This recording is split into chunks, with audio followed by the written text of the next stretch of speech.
when there's no evidence of that. What do you think they're going to pull? What do you think they've got up their sleeve? What do they got in their back pocket? What's the race in the hole? Toll-free number to join us, 877-789-ALEX, 877-789-2539. Long-time callers, first-time callers, I want to hear from you specifically on that subject and the historic tax cuts. What do you think of them? And there's over 30 big things it does. It's just dizzying.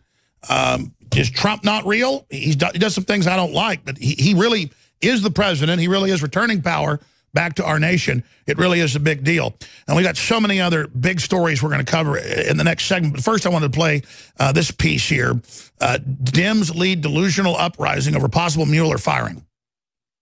Just voices of blind hypocrisy who want Americans to know that we should ignore all of the overwhelming evidence of a fabricated witch hunt against President Trump. Instead, join them in their flabbergasted disgust that anyone would even consider ending Special Counsel Robert Mueller's investigation of Russia White House collusion fiction. Mr. President, I rise today concerned about the threats to the special counsel's critical investigation of Russian interference in the 2016 election. Over the last several weeks, a growing chorus of irresponsible and reckless voices have called for President Trump to shut down special counsel Mueller's investigation. At first, these calls came from the fringes of our political discourse. Those who would refuse to put our country and our security before base political instincts. Yeah, none of this is true. Earlier this year, many of my colleagues on both sides of the aisle were right to push back. We don't want him to go anywhere now. He's totally discredited. Calls and urge that the special counsel be allowed to do his job without interference. Yeah, that means let him violate the law, let him do whatever he wants. Don't talk back to him. He's God. Seem to be growing in stridency and in volume. No, what's growing is he's discredited. He's been caught red-handed. One major news organization suggested that Special Counsel Mueller could be involved in a coup against the president. Oh, but one senior advisor at the White House has now outrageously alleged that the fix was in against Donald Trump from the beginning. You know who said coup first, I sat through a Judiciary Committee hearing that I thought was disgraceful, with members on the other side of the aisle trying to smear not only FBI Director Christopher Wray, but also we can beat these guys. These are wimps trying to play dictators. People. You're not going to stop our prosperity. You're not running our lives anymore. You're not getting our guns, Phil. The Women's March was large. Wait till you see what happens if the president actually tries to take these unconstitutional and what would really amount to criminal actions, because he would be obstructing justice. Yeah. But ever since he whipped up chants of lock her up in the 2016 campaign, where'd that come from? Donald Trump has displayed complete ignorance of the difference between a constitutional democracy and a banana republic. A complete ignorance. Yeah, they want to kill Trump, lock him up for no reason. We just say Hillary for president, lock her up, and then we're the bad guys. For us, they inhabit a world of law, facts, and evidence. Oh yeah, Mueller does. Be forced to execute the president's personal Where, in Fantasyland? Or prosecute his enemies, real or in a magical kingdom, like in your hair? What's that Dr. Seuss book where like they live in somebody's hair? It's a whole universe. Someone please show me a Democrat not politicizing every aspect. We'll be right back. Good job, John Bound. Coming up at the bottom of the hour, maybe even sooner, I'm going to take your phone calls on Trump's first year, because he hit the ground running as president-elect. So I'd say it's about a year now, even though January 20th is when he got in officially. November 8th is when he became president-elect. But he hit the ground running. So I'd say right about now, Trump has been president for a year. Because he did hit the ground running. He understood time was of the essence. He couldn't let the economy stall out. First thing he did, before he even got his government organized, was make thousands of phone calls telling corporations he was going to cut taxes and please invest in America or the whole thing's going to go belly up. Then he called and thanked people politically for what they'd done. Myself and others, thousands. He's a titanous workhorse. And then he called world leaders and people and started talking to them and doing diplomatic stuff. And that's all on record what the president did. First, stabilize the economy. Emergency, emergency, emergency. Then thank the people that helped. Then start dealing with the rest of the world. But first, stabilize the ship. America first. America first. America first. America first. And now, a year later, Trump's been in a year now. And this is a fair time to average all the stuff he did as president-elect with when he officially became president. He's been a president a year. And how has he done? What do you think about the situation? What are the pluses? What are the minuses? But just remember, he's not God. He can't get it all done. I'm surprised how much he's gotten done. It's been miraculous. And they said he'd never get the tax cuts through, on and on and on. And they played all the race games. There's new statistics out. And it's not that Hispanics that make up something like 70% of immigrants coming to the country are inherently criminal. It's that there is a contingent already fleeing justice, like Americans flee to Mexico and vice versa, that don't have real names, have fake IDs that the Mexican consulate will give them. All these corrupt state governments and local governments will give them IDs, and they are just above the law, and they mainly feed, if you look at the statistics, on other Hispanics. So, I'm going to go to some new statistics in a moment with Tucker Carlson breaking that down, but Jorge Ramos, I mean, I can't go to Mexico and then go have a baby for free and have it taken care of. They'd laugh at me. I can't go to Mexico and just do whatever I want, especially if I'm not working. Mexico gets illegal aliens from Latin America and gives them 6 months to a year hard labor and tortures them. That's the London Guardian, and I'm not defending that. The point is, acting like America is the worst thing on earth is not true, and then the Democrats try to turn Hispanics particularly into a new racial group and make it race-based politics, and that's failing, and that's good news for everybody. So, Jorge Ramos says he's now having the worst time of his life in the U.S. With Donald Trump there, I have never been treated so badly. I've never been insulted so much. We've never been attacked so much. They have never tried to run us out as much as now, Ramos vented in an interview with the Spanish radio network. Ramos, who proclaimed himself is not the enemy, but an opponent of Trump in the interview, complained about the massive blowback he's received since deciding to use his media platform to openly oppose the choice over 62 million Americans who voted in last year's election. Then he complains about social networks. The social networks are 10-1 against libertarians, nationalists, and conservatives. But we know most of them are bots. We know it's fake, so we don't care if we get ridiculed. We keep hammering back. But everybody knows the Democrats, the globalists, the liberals are way more threatening, way more hateful, constantly calling for violence. And then when Kate Stanley gets shot in the back and the virtue signaling, mainly white jury lets the guy who'd been deported, 5 times and committed all these crimes, lets him go. Not even manslaughter, not even accidental. Because they couldn't signal that it was wrong to shoot her in the back. What about Kate? Well, signs were put up at the university there in San Francisco, and folks pulled them down and said, this is racist. All it said was she had dreams too. Like, she's a human too. She has rights too. But then Nancy Pelosi virtue signals and says illegal migrants embody the best of our nation. Not migrants, not people coming here to work, not people coming here to be Americans, but migrants, which means illegals. Illegal migrants, quote, embody the best of our nation, says the leader of the Democrats in the House of Representatives, Nancy Pelosi. The flattery of illegals came December 21st as Pelosi urged the House committee on rules to include an amnesty for 3.25 million dreamer illegals in 2-week budget resolution. The problem is most of those folks are 40 years old with fake names. They're not really dreamers. It's kind of like the Islamicist, where you got 30-year-old and 25-year-old men in Dutch, Swedish, and German schools because they say they're 16. And then she goes on to say, they embody the best of our nation's patriotism, hard work, perseverance, Pelosi said of the Dreamers. She added that Congress shouldn't leave them to celebrate the holidays in fear. Oh, really? What about Kate Stanley? Meanwhile, so it was terrorism. Attacker who rammed his car into victims upset at mistreatment of Muslims. And of course, you've had hundreds of these attacks the last few years in Russia, Europe, here, all over. And most of the time, they'll never even say it's Islamicist.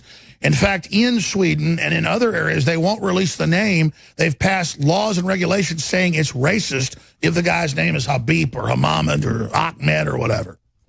It's just incredible. So that story's up on newswars.com and prisonplanet.com from Paul Joseph Watson. Please get it out to everybody. Meanwhile, Morrissey comes out, more of a classical liberal, and says fake news media get angry if you say something that reflects the will of Europe. Yeah, they're saying it's racist to want to have vetted people coming into the country when all the globalists are doing is openly erasing people's cultures. Now, let's go to the Tucker Carlson piece where they break down these statistics, never before seen statistics proving illegal aliens commit massively disproportionate amount of crime. This evening, we've got brand new numbers, striking numbers that have never been seen before, and they may reshape how you think about illegal immigration. So you've heard the same line a million times. It's repeated like a mantra by the left during every debate on the subject. All immigrants are hardworking and law-abiding. They do jobs you wouldn't consider doing, and they do them cheerfully. They sacrifice for their families in ways you probably don't. In fact, and this is always the last point, it's always delivered with the confident satisfaction of someone shutting down a debate with superior data, undocumented immigrants actually commit fewer crimes on average than native-born Americans. Not only are immigrants more virtuous than you are, but they're safer to be around. In other words, stop complaining. They're your superiors. But wait, are we sure that that is true? Are people who are in this country precisely because they were willing to break our immigration laws really less likely to break other kinds of laws? It doesn't make a lot of sense. Yet until today, strangely enough, no one could say for sure whether it was true, because reliable statistics didn't seem to exist.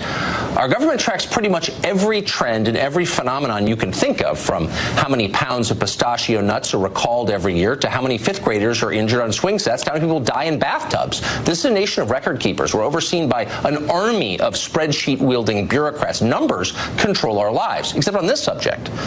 Somehow, the government went for years without honestly trying to track the volume of crime committed by illegal immigrants in this country. Maybe they were too incompetent to do it. More likely, they didn't want you to know the answer or to think about it even. In any case, we now for the first time have the actual numbers, and here they are. According to statistics from the U.S. Sentencing Commission, non-citizens are actually far more likely to commit serious crimes than Americans are. Non-citizens account for 22%, more than a fifth of all federal murder convictions. You know what? Let's stop right here. Let's back this up about 30 seconds. I'm going to come back and break this down. And the reason I knew this was the statistics were already there. Hispanic immigrants on average have a low crime rate, but there is a minority subgroup of hardened criminals that commit hugely disproportionate amounts of crime because they can't be tracked. That's why you have this anomaly. We'll explain it on the other side. Both sides of this are actually true. Stay with us. Thank you, ladies and gentlemen, for joining us. I'm your host, Alex Jones. Coming up in the next segment, your phone calls. So continuing here, I'm a news hound. I've been a news hound for 25 years. I've been on air 22 years. And so I actually look at the statistics, and I talk to law enforcement, and I check into it. And so that's why I've understood that statistically, immigrants to this country from all over the world come here because they want to work, they want to be successful. Now, more and more, though, you have people coming here to have anchor babies. So that's now not people from Mexico. That used to be the biggest group. It's now Chinese women. Thousands and thousands a week come here, middle-class Chinese women, to have their baby for free. Then the baby becomes a U.S. citizen, and now they have a toehold here in the U.S. We shouldn't have to pay for that. So, again, we know the statistics piece by piece. And on average, the cliche that Hispanic workers out of Mexico, wherever, coming off farms down there, like farm boys used to, come off farms, here in the 50s and 60s. They have just been third world. They haven't been industrialized yet, so they're behind. So just like my grandfathers were good, hardworking guys that came off the farm. And nowadays, people aren't as tough or strong or hardworking as their grandfathers. We've gotten decadent in America. So the cliche is true. Farm boys coming off a farm in Mexico are going to get the job done and usually aren't criminals and you know, they're more country boy than most guys in Texas. That's where cowboy hats and boots came from, Spain, and were then developed in Mexico and Chile. But there is a narco-terrorist culture and a gang culture and a drug culture in Latin America that is a minority, but particularly vicious, that creates a disproportionate amount of crime, and that's true. Just like black-on-black crime is stratospheric. These are demographic things that go on and are facts. So, yes, the average Hispanic person isn't some foaming-at-the-mouth criminal. But there are criminal gangs coming in and criminal groups and mentally ill people and serial killers, like the railway killer, that killed, they think, 40-something people, and he had all these different names and stuff. It's dangerous, and it's crazy. I mean, one of these crazy guys shoots a woman in the back, the liberal jury won't even do anything about it. And that's the issue. That's what's wrong with this, is that there's this thing where they're making people above the law. And the argument is, well, people from Latin America already won't call the police. They're already scared of the system, and they're scared of repercussions. And that's true, because in those countries, if you do report on the criminal gangs, they'll kill you. And that's where the real statistics are. It's much higher than even these statistics show, because Hispanics on average report crime on the lowest levels out there. You can look it up. And so a lot of people just get disappeared. And by the way, who mainly gets disappeared? Who do gangs usually target? Mainly their own group. The worst thing for Hispanics in America are these undocumented criminal gangs, and they'll tell you that. But you go see a Robert Rodriguez movie, it's rednecks and cowboy hats shooting pregnant Mexicans in the stomach. Let me tell you who's raping and killing Mexicans. It's the drug cartels, and they've dug up hundreds of thousands, over 100,000 people.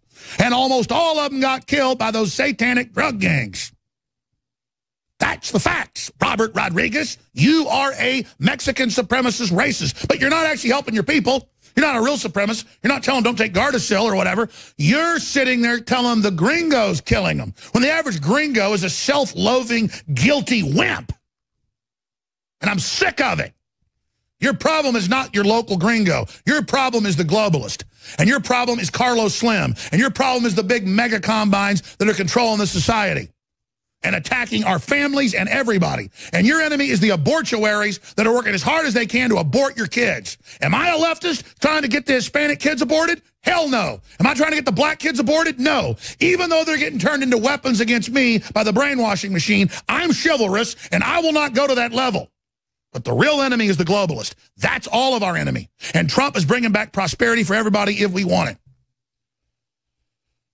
Now, let's go ahead and play the rest here with Tucker Carlson. And then I'm going to go to break, and I'm going to come back and go to your calls. But I've got to get to some really sickening news that just went live on INFOWARS.com with Kit Daniels. It is so incredible, but I'm not going to tell you about it until the next segment. Let's finish up with Tucker Carlson and the statistics. And it's worse than this. It's way worse than this.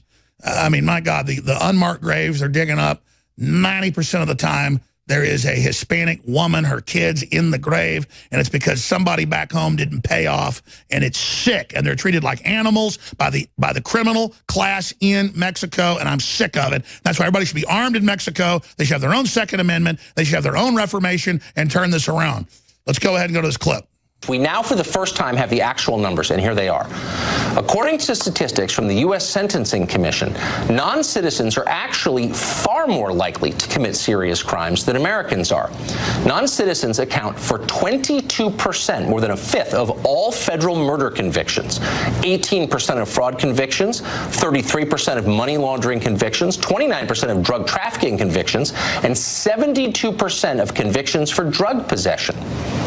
Meanwhile, the non-citizen percentage of the American population, about 7%. So that is a massively disproportionate amount of crime. Not even close. No, immigrants are not more law-abiding and less dangerous than Americans. That's totally untrue. Indeed, it's the opposite of the truth. Non-citizens are more likely to be arrested, convicted, and imprisoned for serious crimes than people who were born here. Much more likely. So why didn't we know this until now? Why have so many people been lying to us about this for so long? That's a question we plan to ask a whole bunch of people. All right, very powerful information, extremely powerful. We're going to go to break and come back with this Kit Daniels news that Daria brought to my attention. And then I'm going to go to your phone calls for the entire balance of the transmission today on this Friday edition. We're going to take hours and hours of phone calls right into the 4th hour. We got Zach in Morocco, who we'll go to first, our military source on what's happening militarily around the world. Again, a source known to us, a big news-breaking source. And I've got the other article. Marine Corps General says we're about to have a big war. And I know it's in the stack, guys. We just reprint it for me. Thank you. So that's coming up. Just briefly, I want to thank the listeners for all they've done, making this broadcast possible. Without you, we wouldn't be here. And you've done it again. This December was better than last December for our funding. Not a lot bigger, but the fact that almost everybody else has contracted because last year was an election year, but that we have expanded despite all the censorship, all the attacks, getting our sponsors, kicking us off Google ads. Despite all that, in 2017, we have now brought in more capital than we did in 2016. I salute you all, and I thank you. And we just crossed that line a few days ago. So I will be able to hopefully expand and hire another 5, 6 reporters, more editors, more video people, finish out the new studio, buy more satellite time on TV, and reach out to UHF, VHF, and cable for the big expansion this year into terrestrial television because of all the censorship we're facing on the internet. So I salute you, and despite all the attacks, thank you for the prayers. We made it through it so far by the grace of our Heavenly Father and His Son, Jesus Christ. So, again, all the praise goes to Christ, and all the thanks goes, again, to God. And I just want to ask you all to commit to help fortify and help us move forward. InfoWarsStore.com, still 50% off. Some areas of the U.S. you'll still get it before Christmas, but give yourself the gift of high-quality fluoride-free toothpaste. Give yourself the gift of Myco ZX, out for over 6 months. Now back in stock, 25% off. A next-level probiotic that gets the fungus and the mold and the yeast and destroys its the slime wall it creates to steal your nutrients. It's very important. Most people have this problem. Get your Myco ZX back in stock, InfoWarsStore.com or 888-253-3139. Thank you all. You have beat the enemy. You have crushed them. Your will has crushed the enemy. We are the resistance to the globalists and their worldwide corporate tyranny. And we are well on our way to restoring our republic with our prosperity, our Bill of Rights, our Constitution, and so much more.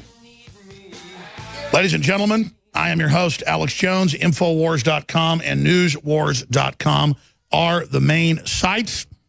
We're going to be talking to Zach in Morocco, who's a great military source for us about big breaking news in a moment. And then I will go to your calls. And then we'll break down the big article in the Army Times with the top Marine general saying war is basically imminent. Top Marine general, there's a war coming. So that's also in the Hill. It's also in the Army Times. You name it, it is big news, ladies and gentlemen. That is where all this is going. So as great as I think Trump is and as much as I like what's happening, I do not like the direction we're going on this front. So we'll be talking about that with Zach and others coming up. First off, ladies and gentlemen, every time I cover these issues, the media comes out and misrepresents what I've said. I don't want heterosexual. I don't want homosexual. I don't want anything sexual being taught to children.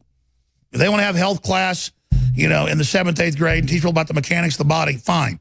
But parents that didn't want that decades ago knew where the sexualization of children angle was leading. Give them a textbook, whatever, but don't sit there and have the system getting involved in the reproductive system of our children. The state's always been obsessed with this as a tool of social control. And last week I covered Discovery Channel, History Channel, and other shows about this new big trend of hundreds of new acronyms, of new sexual designations, and so many things. I said it's PQLGL39QX59QLPLZ. I mean, there's people having sex with their automobiles now and appliances, and that's a huge new fetish thing that's growing on TV I've seen. It's all being pushed to break up the family. The globalists admit that. I mean, it's a fact. It doesn't mean I'm even judging people as long as they're consenting adults. This is an admitted program, and the estrogen mimickers and all of it, and the social engineers don't want to have a real debate about this. So we then see things put out by Disney like Feminist Baby that says you can be a boy or a girl. And then it's got a weird image of the baby naked when you first open it up. I mean, it's all this sexualization of children. That's sold in Target. And then Camille Paglia, who's a classical liberal and a lesbian, came out and points out that transgender propagandists are committing child abuse. I mean, they're going into 5-year-olds and telling them, you're not really a boy, you're not really a girl.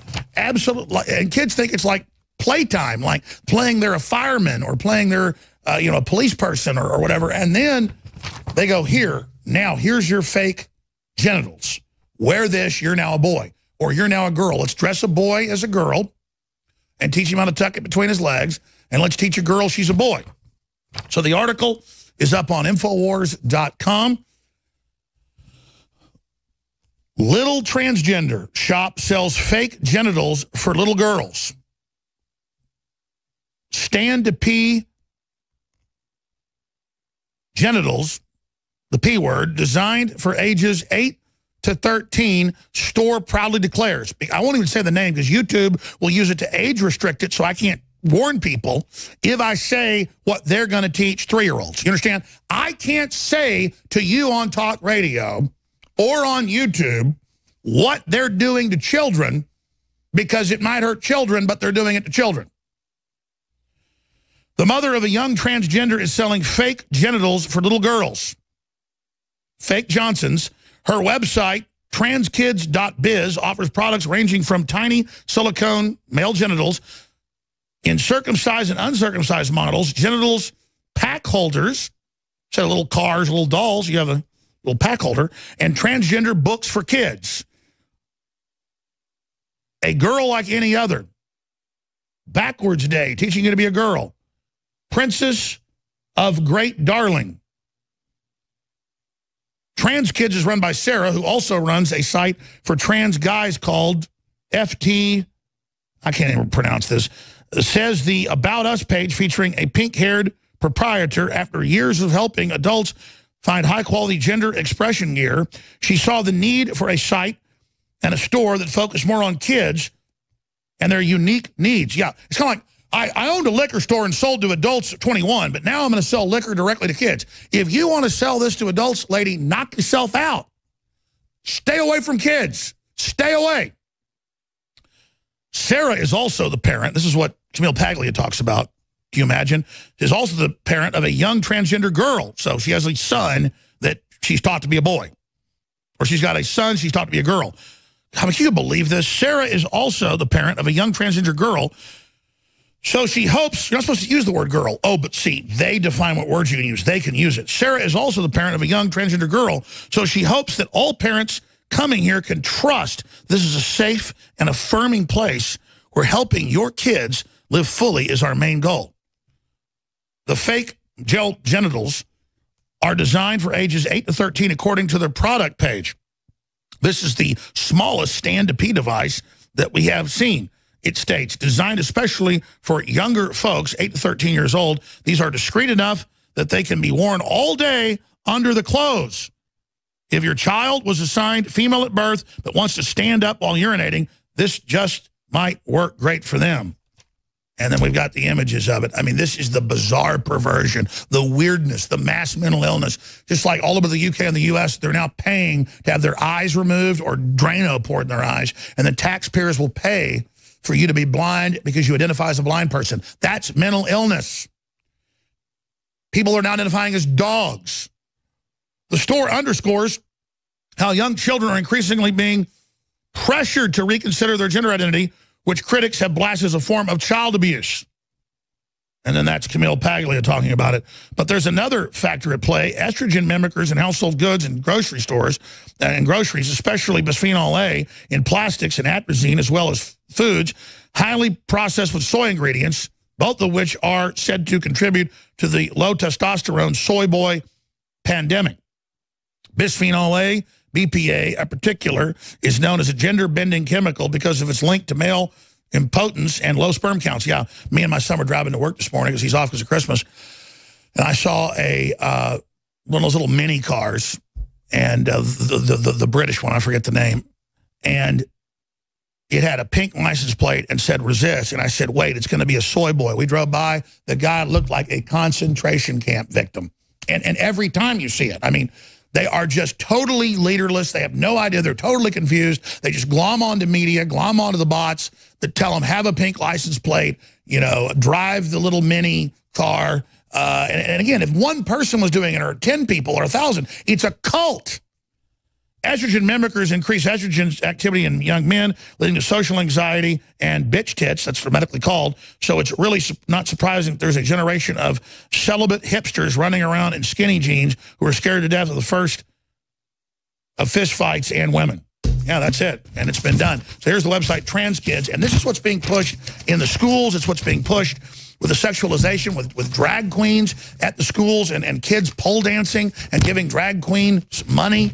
I mean, you wouldn't have a heterosexual, a woman in there pole dancing and 3-year-olds and 5-year-olds handing them cash. That's for topless bars. Stop sexualizing children. Stop doing it.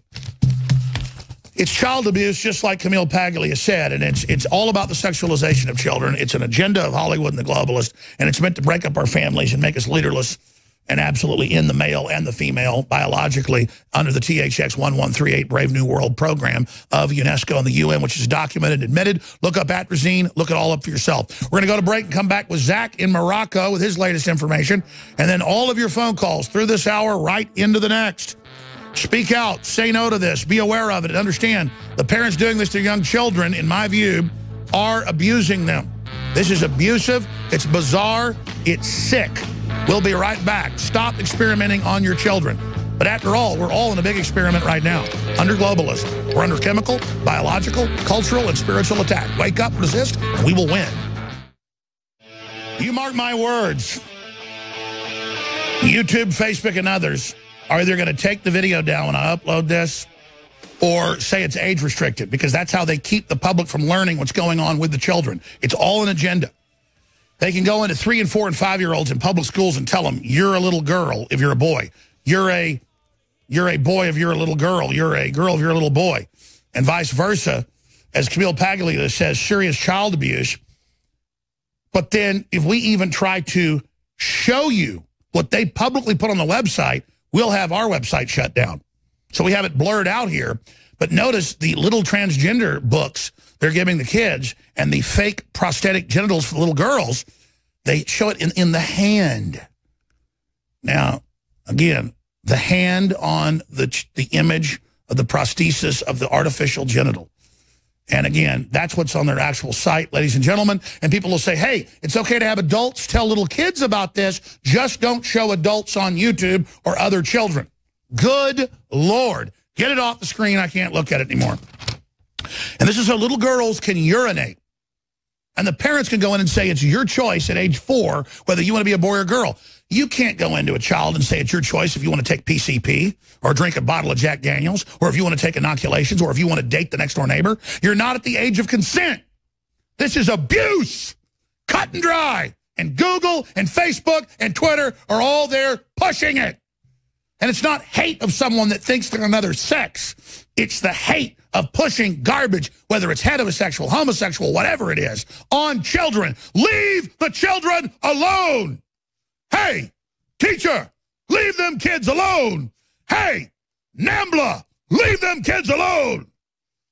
Because all in all, it's be another brick in the wall. And the rebellion against what you've done is going to be massive in Generation X, Generation Y, Generation Z, all the rest of it as humanity awakens. I'm done ranting. It's just unbelievable. I saw this morning as they were writing the article about it. It upset me the last hour. I just bit my tongue. I'm so mad. Leave the kids alone, for heaven's sakes. You freaks. God almighty. Heterosexual, homosexual, it's all called pedophilia when you target kids. So knock it off.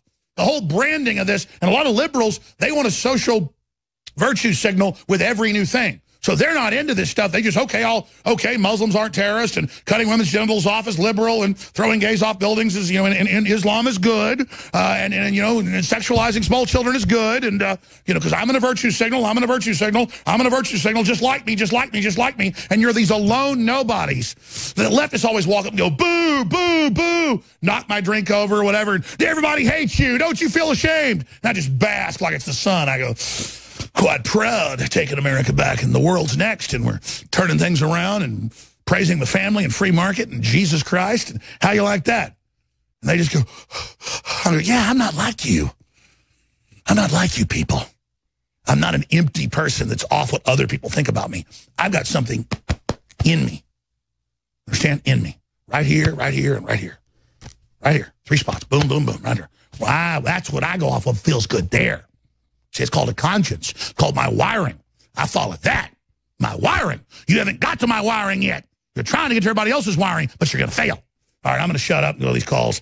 So we got them loaded up. Phil, Kevin, John, Rich, Deborah, Eugene, Jeff, Lewis, Corey. We're going to go to all of you. Thank you for holding. Thank you for calling in. We're going to get to you. On the future of Trump, all the big promises coming through. How will the globalists strike back? New York Times saying that, the coup's going on. We're going to talk about it all. But Zach in Morocco hasn't given us secret info, but he's been in Army Special Operations and Intelligence. He's actually known. He's been in the news. We know who he is. He's not ready to go public yet, but he gets through on the line.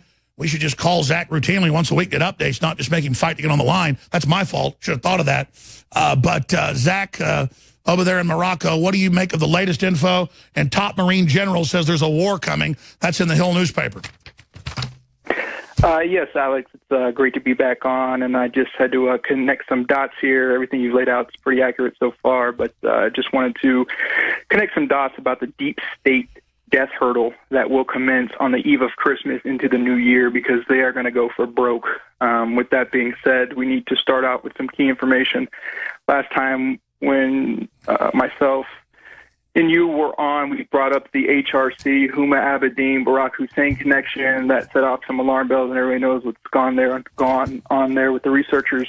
Now, I'm going to drop some information that will make the Snowden stuff look like snowflakes compared to the avalanche that I'm about to unleash, just because the stuff I'm privy to is very important, and at this point, this is a duty to kind of relay it, so I'm going to go ahead and do that here. When it comes to this Fast and Furious thing, when it comes to this radical Islamic thing, let's look at one individual in particular, which will bring it all down. That individual's name is Anwar al-Awlaki. Anwar al-Awlaki, the American, the New Mexico-born, Colorado State-educated, George Washington University-educated Anwar al-Awlaki, the influencer of Major Nidal Hassan at Fort Hood. That Anwar al-Awlaki is a major point in this. This Islamic threat is fabricated. You have the FBI and you have the NSA days after the attack at Fort Hood coming out and saying, wow, he was talking with Anwar al-Awlaki. So let me get this straight. You have this information 2 to 3 days after this Fort Hood massacre there. How would you have that information 2 to 3 days later? Well, later came out that the CIA knew he was talking to him for 2 years. Oh, well, not only talking to him, they've presented Anwar al-Awlaki as a Yemenis cleric who is inciting violence with the United States. No, Anwar al-Awlaki was born in New Mexico. Anwar al-Awlaki was an intellectual. Anwar al-Awlaki was educated at the university in Colorado State and George Washington University. This is critical. Okay, this is very critical, because this was all a setup, and they went too far here, and I witnessed it. So this is all going on while Fast and Furious is going on, where they're taking weapons from Fort Bliss and El Paso, moving them across the border into the Kingdom of Morocco, through the Sahara, in Algeria, eventually making their way to Libya, where they will defeat Gaddafi's reign there and create ISIS. So this is deep. These are not. Well, that's what Tosh Plumley, the CIA whistleblower, had said here. Was his info he broke down accurate from what you know? Yeah, it was pretty accurate, but I was witness to it. I know exactly what happened there. And it's not a secret. People blew the whistle in Morocco, and the DST commander in Morocco. So just to boil it down, why was Obama arming the Muslim Brotherhood and arming radical jihadists to destabilize moderate Muslim states? Right. So destabilizing moderate Muslim states and also creating ISIS to wreak havoc, as we see in the world today. So this is not a blind eye. This is black ops. This was CIA. This was funded by the highest powers that be reigning in our country at the time. So this is why this is so critical. We do have a radical Islamic threat, but we need to realize where the funding comes from and who's really involved. And it's the left and it's the deep state, without question. Absolutely. That's what the evidence shows. And it appears Trump is trying to actually cut that off and end that and make deals to actually try to stabilize the Middle East again. But that McMaster and others are double-crossing, still trying to go back to the old game right under Trump's nose. It's absolutely unbelievable. And since the Trump administration has, been in office, since some of the power positions have changed, we've seen incredible changes reach around the world. I'm just saying by firsthand information, when this information actually comes out, and I'm kind of hinting at some things without getting into anything very classified, but, Fast and Furious was ran by our country. Fast and Furious is what created ISIS. There's just no way around it. This just wasn't SAWs. This just wasn't INFOWARS. This was shoulder-fired weapons. This was artillery. This was everything. This was a standing up of ISIS. Sure, and that was Obama and the EU and the globalists from all our research and our sources. Now you see the info coming out about arming Hezbollah as well. Why is that suddenly coming out in all places Politico? Well, that's coming out, and also what's coming out is sort of this UFO leaking and some of this other technology leaking, because what's essentially coming out is some of our deepest, I guess, quote-unquote, secrets of what's going on, because what we're going to see, and you hinted to it earlier as we got on the phone, there will be a strike on North Korea. I've been calling you and talking to you about this for 6 months, the ending of strategic patience. There will be an attack there, and the real issue there is people think about the collateral damage and what will occur there, but it will be sophisticated. We will unleash weapons that we do currently have that have been field tested, but will actually be using conventional warfare for the first time. These will be EMP, these will be strategic nuclear weapons, this will be all of it. And I did start the call off by saying, on the eve of Christmas, I'm dubbing it the deep state death hurdle. They're red-handed. The information that I just laid out is damning, and this is nothing special. It's going to come out. It's going to come out. Before they said the NSA wasn't spying, comes out they're spying. Before they said, no, we didn't arm ISIS, no, you did arm ISIS. Now the House of Cards is following. They are desperate. And is it not Donald Trump for real? That's why they're so scared? Oh, it's for real. This is history in the making. This is as sensational as it can be. And stay right there. Let's come right back and finish up with Zach, then to all your other calls. Stay with us. Third hour. Please spread the links, folks.